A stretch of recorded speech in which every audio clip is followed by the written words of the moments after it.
Hello বন্ধুরা, অ্যাটাইপিক্যাল ফ্যামিলির episode 9 নিয়ে ফিরে এলাম। এই ড্রামার বাকি ভিডিওগুলোর লিঙ্ক আমি ডেসক্রিপশনে দিয়ে রাখবো, দেখে নিও। তো চলো শুরু করে নিই। আর ভিডিওটা ভালো লাগলে চ্যানেলটিকে সাবস্ক্রাইব করে দিও, আর লাইক কমেন্ট শেয়ার অবশ্যই করো। এরপর আমরা গল্পের শুরুতেই দেখি এখানে গিজোর মা স্বপ্ন দেখছে।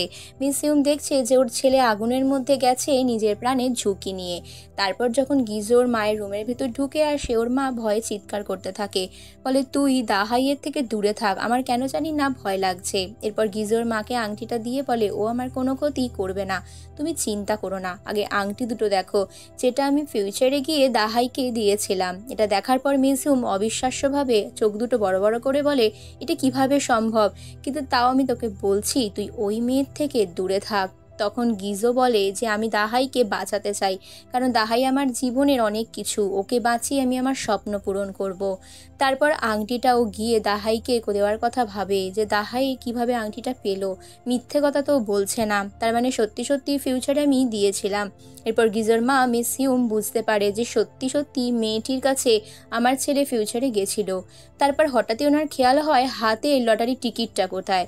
তারপর ওনার হাজবেন্ড সুনগুকে দেখানো হয়। মিস্টার সুনগু এখানে ওই ভদ্রলোকের কাছে চলে আসে, যে ওনাকে ব্ল্যাকমেল করছিল নিজের ওয়াইফের কাছে ছবি পাঠিয়ে দেওয়ার জন্য। এদিকে সুনগু বাড়ি ফিরতে ফিরতেই মিউজিয়ামের কাছে ছবিগুলো চলে আসে। তাই সুনগু ছবিগুলো দেখিয়ে বলে, তুমি এই বয়সে এসে আমাকে ঠকাচ্ছ।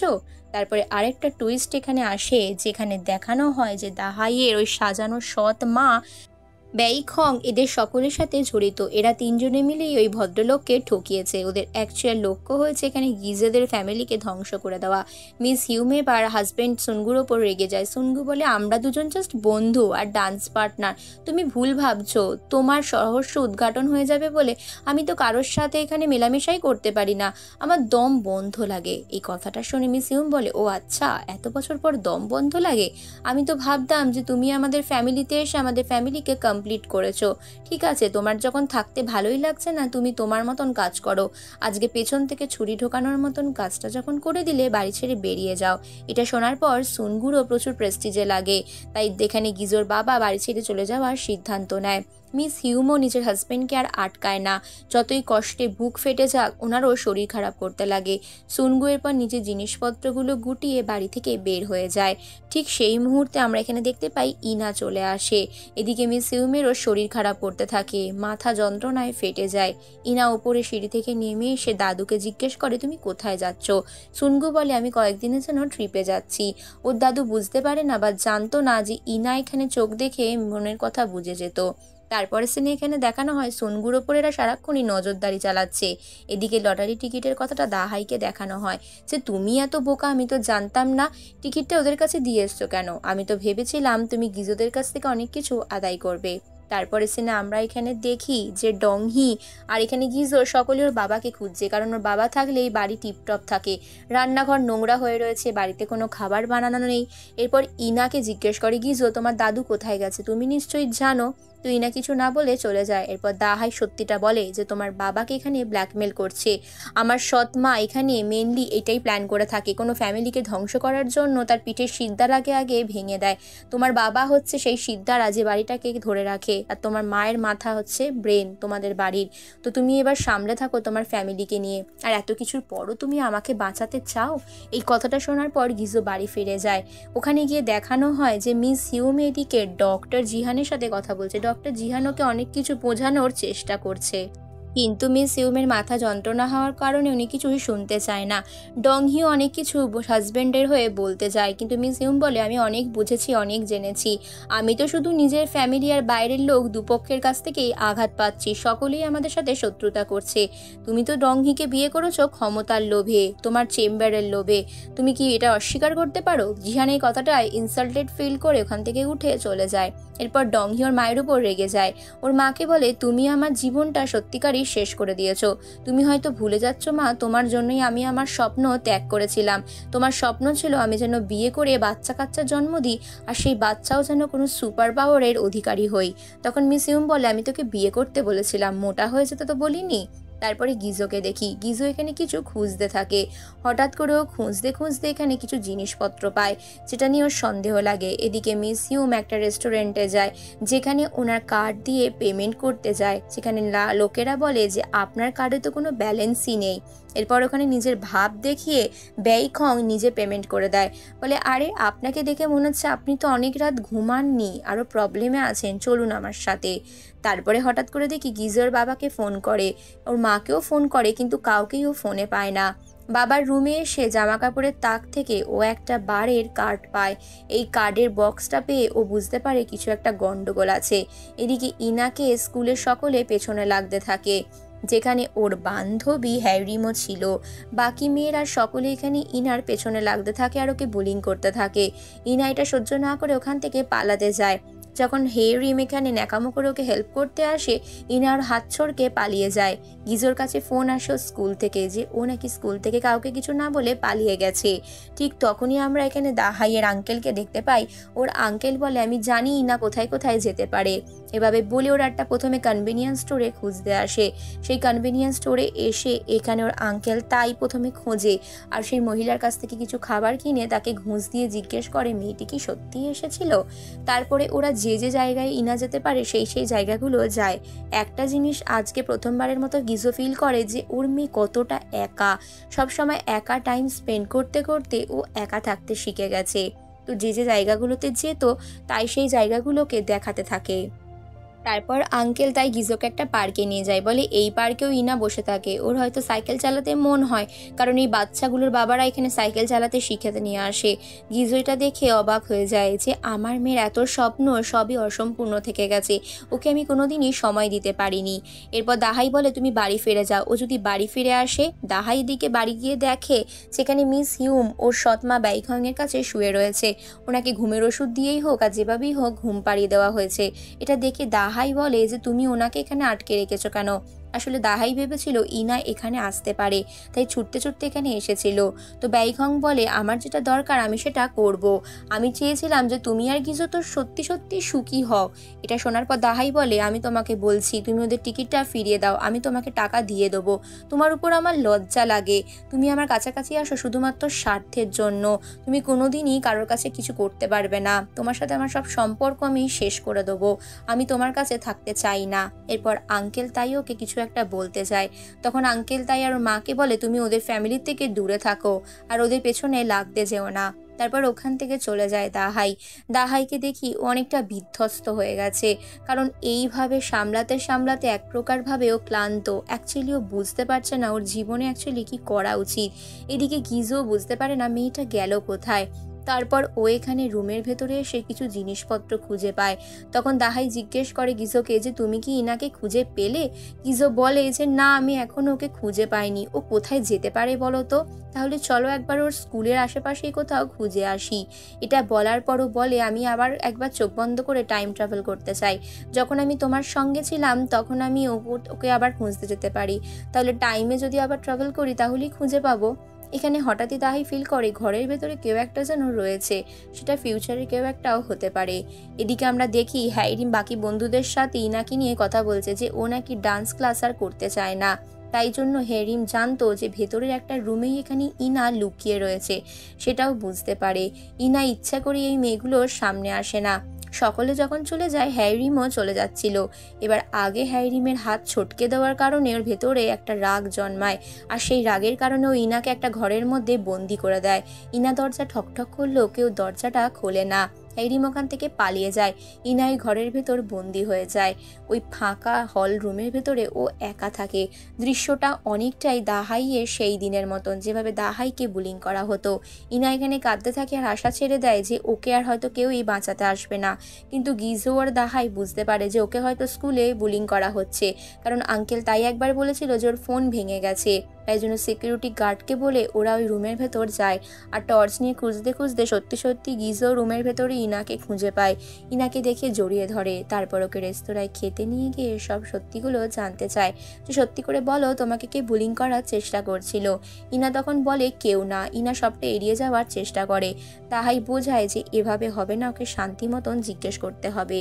তারপর ইনা এখানে সব দোষ দাহাইয়ের ওপর দিয়ে দেয়, বলে তুমি এভাবে না চলে গেলে হতো না, আর তুমি আমাকে বলেছিলে যে সব কিছু আন্ডারস্ট্যান্ড করতে, সকলের সাথে ভালো সম্পর্ক রাখতে, কিন্তু আমি যে সকলের মন পড়ে ফেলি এটাতেই আমার সব থেকে বড় প্রবলেম। যখনই কারোর চোখের দিকে তাকাই তাদের মনের নোংরা ভাবগুলো আমার সামনে চলে আসে, আমার তখন খুব খারাপ লাগে। দাহাই ওকে অনেক করে বোঝাতে থাকে যে আমি যখন স্কুলে ছিলাম আমার সাথেও এরকমটা করা হতো, লকার রুমে ওখানে আগুন লাগিয়ে দেওয়া হয়েছিল বা আগুন লেগে গেছিলো, আমি জানি না, কেউ আসেনি আমাকে বাঁচাতে, ফিউচার থেকে হয়তো কেউ একটা এসেছিল। ইনা যখন জিজ্ঞেস করে কে এসেছিল, দাহাই বলে আমি নিজে জানি না কে এসেছিল, তবে কেউ একজন এসেছিল। আর তোমার ক্ষেত্রে জানো তোমার সুপার পাওয়ারওয়ালা বাবা আছে, তুমি ভরসা রাখো আমার ওপর, তুমি তার উপর ভরসা রাখো যারা তোমাকে ভালোবাসে। এরপর গিজোকে দেখি, গিজোর কাছে এসে দাহাই সবটা বলে তুমি জানো ওর মধ্যে একটা সুপার পাওয়ার আছে, তুমি আগে ওর চশমাটা খুলে তুমি ওর চোখের দিকে তাকিও, ও তোমার মনের কথা বুঝে যাবে। এবার দাহাইয়ের বলে দেওয়া কথা মতন গিজোকে কিছু কফি দিতে যায়, কিন্তু কফিটা পড়ে যায়। ইনার গায়ে কোথাও লাগেনি দেখে ইনার চশমাটা পরিষ্কার করতে যায়, তখনই ও চোখের দিকে তাকায়। আর ইনার চোখের দিকে তাকিয়ে মনে মনে এখানে গিজো বলতে থাকে আমাকে ক্ষমা করে দে, এতগুলো বছর আমি তোকে একা ছেড়ে দিয়েছি, কিভাবে একা একা তুই কষ্ট পেয়েছিস, তুই যে আমার সন্তান, তোকে আমি এতটা কষ্ট কি করে দিলাম, আমি সত্যিই বিলিভ করতে পারছি না। এই কথাগুলো বলার পর দুজনেরই চোখে টপ টপ করে জল পড়তে থাকে। যখন বুঝতে পারি ইনা মনের কথাগুলো, গিজো বলে তুই কি করে আমার মনের কথা বুঝতে পারলি, তার মানে এতগুলো বছর ধরে তুই সত্যি সত্যি মনের কথা বুঝতে পারতিস। ইনা তখন বলে হ্যাঁ পারতাম, কিন্তু আমার এই সুপার পাওয়ারের জন্যই মা মারা গেছিল, সেদিন অ্যাক্সিডেন্ট হয়েছিল, সেদিন মা আমাকে একটা কথা বলেছিল, মায়ের চোখের দিকে যখন তাকিয়েছিলাম, মায়ের সাথে যখন আই কন্ট্যাক্ট করেছিলাম, মায়ের মনের কথা আমি বুঝে গেছিলাম। মা গাড়ি চালাচ্ছিল আর তখন আমার দিকে কাঁদতে কাঁদতে বলেছিল বাবা আর কোনো দিন ফিরে আসবে না, আর সেটা তোরই জন্য, কাজ তুই না জন্মাতিস। এই কথাটা যখন আমি মায়ের মনের কথা বুঝতে পেরে যাই, মা তখন বুঝতে পারে যে আমার মনের কথা বুঝে নেওয়ার পাওয়ার রয়েছে, আর ঠিক সেই মুহূর্তেই অ্যাক্সিডেন্ট হয়ে যায়। তাই মায়ের এই মৃত্যুর জন্য আমি কোনোদিন নিজেকে ক্ষমা করতে পারিনি। কথাটা শোনার পর গিজো সত্যি সত্যি ইমোশনাল হয়ে যায়। সেই ছোট্ট মেয়েটাই না ভেতর থেকে কত ঝড়ঝাপটা বয়ে গেছে, ও নিজের সমস্ত ঝড়ঝাপটা একা সয়ে গেছে, কিচ্ছু বলেনি। তাই গিজো নিজের মেয়েকে জড়িয়ে ধরে নিজের মনে মনে শপথ গ্রহণ করে যে আর ওকে একা একা কষ্ট পেতে দেবে না, প্রকৃত বাবার মতন সমস্ত দায়িত্ব পালন করবে। তাই ক্ষমা চেয়ে নেয়, বলে আমি কত বোকা ছিলাম, তুই কোনো চিন্তা করিস না, আমি সব কিছু তোর সাথে আবার সামলে নেবো, আর তোর জন্য তো আমি আছি, এবার থেকে আমি সব সময় তোর পাশে থাকবো। ও মনের কথা আবারও বোঝানোর চেষ্টা করে যে তুই আমার সন্তান, তোকেও আমি অনেক অনেক ভালোবাসি। এই দৃশ্যটা দাহাই দূর থেকে দেখতে থাকে। তারপর দাহাই রুমে শুয়ে থাকে। তারপর আমরা কাংকে দেখি, কাং এসে বাইখংকে বলে দাহাই কাজ করবে না তো কি হয়েছে, আমি কাউকে কি পটাবো, কিন্তু ওর মা ওকে বিশেষ পাত্তা দেয় না। তারপর আঙ্কেল তাই চলে আসে। কাং বুঝতে পারে যে ওর মায়ের কাছে দাহাই সব। এখানে কাংকে দেখি যে পাত্তা না দেওয়ার কারণে চুপচাপ থাকে, কিন্তু হং থেমে থাকে না। এখানে মিস ইউমের কাছে এসে বলে যে আপনার ঘুম হয়েছে, আপনি কি স্বপ্ন দেখেছেন। মিস ইউম তখন আগে ভাগেই দাহাইয়ের কাছে একটা গল্প শুনেছিল যে এখানে হংয়ের একটা মেয়ে ছিল, সেই মেয়েটা হয়তো মারা গেছিল বা হারিয়ে গেছে, আর ওই মেয়েটার প্রসঙ্গ তুলে ওনাকে কথা বললে উনি ব্ল্যাকমেল হয়ে যায় এক প্রকারে। প্রথমে তো হং বিশ্বাস করতে চায় না, তারপর এখানে মিহুম জানায় যে আমি আপনার মেয়েকে দেখলাম, সেটা আপনার হাত ধরে কিছু বলবার চেষ্টা করছে, আসলে ও মারা যায়নি, কোথাও হারিয়ে গেছে। তারপরে আমরা এখানে ডংহিকে দেখি যে নিজের ওয়েট কমাবার চেষ্টা করছে, কারণ ও আবারও উড়তে চায়, তাই অনেক উঁচু সিঁড়ি দিয়ে ওঠার চেষ্টা করে। যে কাজে ওকে কাং হেল্প করে, কাং অনেক ঠেলে ঠুলে ওকে ছাদের উপরে নিয়ে যায়, বলে তুমি পেরেছো। এখানে কিন্তু ডংহির একটাই স্বপ্ন এই মুহূর্তে যেন ও আগের মতন উঠতে পারে, তাই ছাদে এসে হাঁপাতে থাকে। কাংকে জলের বোতলটা দেয়, তারপর জলটা খেতে খেতে দুজনের কাছে বলে তোমাকে আমি প্রথমে অতটাও পছন্দ করতাম না, কিন্তু তোমার মুখ দেখলেই আমার খুব রাগ আসতো। তখন কাং বলে আমরা দুজনেই সেম, জানো তো, আমাদের মারা মনে করে আমরা কিছুই করতে পারবো না, আর আমরা তাদের ফেভারিট সন্তানও নই, মানে তারা অন্য কাউকে ভালোবাসে। কথাটা শোনার পর ডংহির চোখে জল চলে আসে। অ্যাকচুয়ালি হয়তো এটাই সত্যি, কারণ এখানে মিস ইউমকে দেখা যায় গিজোর জন্য উনি একটু বেশি চিন্তা করে। এদিকে গিজো ইনাকে আজকে প্রথমবারের মতন সাইকেল চালানো শেখায়, সেটাও ওর স্বপ্নে ছিল। এখানে যখন ইনা একা সাইকেল চালাতে পারে, গিজো বলে থেমো না, তুমি একা সাইকেল চালাও, আমি অনেক খুশি। দাহাই এই সমস্ত খুশির মুহূর্তগুলোতে একসাথে থাকে। ইনা এরপর সাইকেল নিয়ে হাঁটতে হাঁটতে হঠাৎই ওর ক্রাশকে দেখতে পেয়ে যায়। ওই ছেলেটি যখন সাইকেল নিয়ে ওর সামনে আসে, ইনা ওখান থেকে সাইকেল ফেলে পালানোর চেষ্টা করে। ছেলেটি বলে আমি অনেক চেষ্টা করেছি তোমাকে ইগনোর করার, কিন্তু আমি পারিনি, তোমাকে চশমাটা জাস্ট দিতে এসেছি, এটুকুই আমার বলার। আরেকটা কথা, তুমি আমার থেকে পালিয়ে যেও না। আচ্ছা আমি তোমাকে আর ডিস্টার্ব করবো না, আসলে আমি তো তোমায় পছন্দ করি, সে কারণে তোমার থেকে দূরে থাকতে পারছি না। ঠিক সেই মুহূর্তে ইনাও ছেলেটিকে বলে আমিও তোমায় পছন্দ করি, যেটা আমি তোমায় কোনো দিন বলিনি। এরপর গিজো বলে জানো তো, তোমাকে ধন্যবাদ জানাই, তুমি আমার জীবনের সব কিছু অনেক সহজ করে দিয়েছো। তবে এবার আমাকেও একটা কাজ করতে হবে। যেদিন আগুন লেগেছিল সেদিন সত্যি সত্যি ওই আগুনের মধ্যে গিয়ে তোমাকে আমাকে বাঁচানোর চেষ্টা করতে হবে। দাহাই বারণ করে যে কি দরকার এসব করার, কিন্তু গিজো শোনে না। তারপর সত্যি সত্যিও চোখ বন্ধ করে ওই মোমেন্টে ফিরে যায়, যেই মোমেন্টে ওর মেয়ে জন্মেছিল। এরপর নিজের মেয়েকে দেখেও মুখে মিষ্টি মিষ্টি করে হাসতে থাকে, আর মনে মনে অনেক খুশি হয়। এই মোমেন্টটাকে সত্যিও কোনোদিনই উপভোগ করতে পারেনি, কারণ সারাক্ষণইও মনে মনে ভেবেছে যে ওর কোওয়ার্কারকে বাঁচাবে। এদিকে মিস ইউম একটা ভয়ঙ্কর স্বপ্ন দেখে, যার জন্য উনি ভয়ে আঁতকে ওঠে। তারপর এখানে এই কথাটা গিজো বলে যে আমি ওই মোমেন্টে ফিরে গেছিলাম, এবার আগের মতো অতটা কষ্ট হয়নি। তো এখানে যখন দাহাই জানতে পারে যে ও আবার ওই আগুন লাগার দিনে যেতে চায়, দাহাই বলে কেন, আমি তো বেঁচেই আছি, ভালোই আছি, সুস্থই আছি, এসব করার দরকারটা কি, এসব করে লাভটা কি হবে। কিছু তখন বলে তুমি আমার জন্য অনেক ইম্পর্টেন্ট, তুমি বুঝতে পারছো না, আমি সেই দিনটা তোমার আমার মিলনের দিন হিসাবে মনে রাখতে চাই। তারপর এখানে সুনগুকে দেখি, সুনগু হঠাৎই দেখে ওর ওয়াইফ হিউম কাঁদতে কাঁদতে ওর কাছে এসেছে আর ওর সাথে দেখা করতে চাইছে। সুনগু যখন নিজের ওয়াইফকে জড়িয়ে ধরে, হিউম বলে যে আমাদের ছেলে শীঘ্রই মারা যাবে গিজো, গিজো আগুনে ঝাঁপ দিতে যাচ্ছে, তুমি ওকে বাঁচাও। এটা শোনার পর এদিকে গিজো বলে আমি তোমাকে বাঁচাবো। তখন এখানে দাহাই বলে নিজের ফ্যামিলিকে নিয়ে ভাবো, আমাকে নিয়ে নয়। তখন গিজোর হাতটা ধরে ওর আংটিটা পরিয়ে দেয়, বলে তুমিও আমার ফ্যামিলির মধ্যেই পড়ছো, বুঝলে? এই দেখো দুজনে আংটিটা পরলাম, দেখো কত সুন্দর লাগছে। এরপর দুজনেই এই আংটিটা পরে নেয়, তারপর দুজন দুজনের সাথে কিস করতে থাকে। আর এখানেই শেষ হয় এই পর্ব।